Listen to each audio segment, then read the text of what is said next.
Número capítulo 13, versículo 33. E vimos ali gigantes, os filhos de Anak, que são descendentes de gigantes. E nós éramos aos nossos olhos como gafanhotos, e assim o éramos também aos seus olhos. O versículo que nós lemos é parte de um relato de uma comissão de 12 homens que Moisés havia enviado para conhecer as condições da terra, visto que eles já estavam muito próximos de adentrar a terra prometida. Acontece que aqueles homens, quando chegaram na terra, que eles viram as condições da terra, eles se alegraram em ver que era uma terra verdadeiramente que manava leite e mel, uma terra de fartura, uma terra produtiva.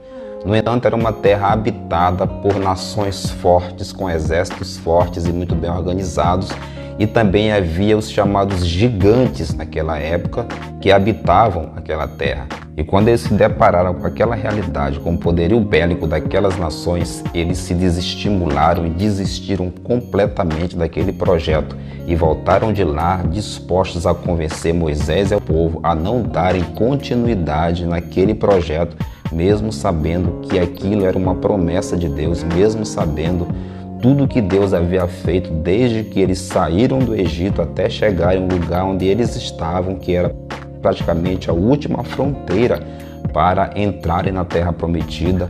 Inclusive, se você continuar lendo os versículos e o capítulo seguinte, você vai ver que aquele relato daqueles homens produziu uma revolução, uma revolta, levou o povo a amaldiçoar a terra e a questionar por que Moisés não os havia deixado para morrer no Egito. Você sabe qual é a primeira coisa que eu aprendo aqui? É que às vezes a realidade nos faz cego diante daquilo que Deus pode fazer e diante inclusive daquilo que Deus já fez. Às vezes, quando nós nos deparamos com uma realidade de dificuldade, quando nós nos deparamos com uma barreira, quando nós nos deparamos com um empecilho, quando nós nos deparamos com um desafio, muitas das vezes nós somos levados a desacreditar nas promessas de Deus e até mesmo naquilo que Deus já fez em nossa vida no decorrer da nossa história.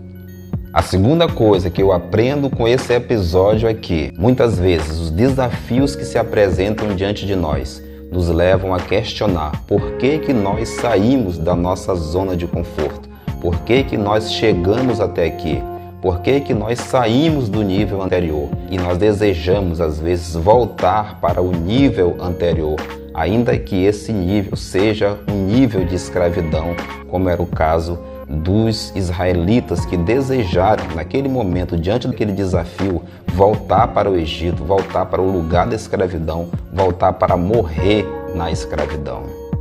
E, finalmente, a forma como você se vê, a forma como você se classifica, a forma como você se percebe diante dos demais, diante dos problemas e diante das pessoas, determina até onde você pode chegar. Aqueles homens até colocaram os pés naquela terra, mas não puderam desfrutar.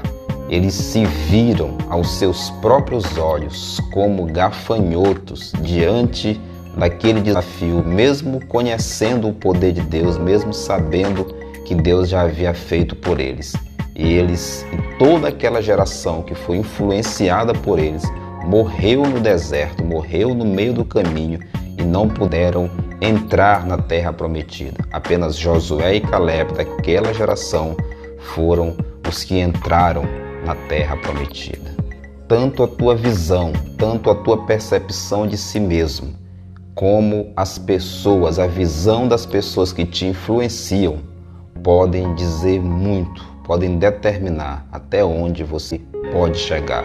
Se você vai adentrar a terra prometida, se você vai chegar ao lugar da promessa, ou se você vai morrer no meio do caminho, ou se você vai morrer no deserto. Que Deus nos abençoe.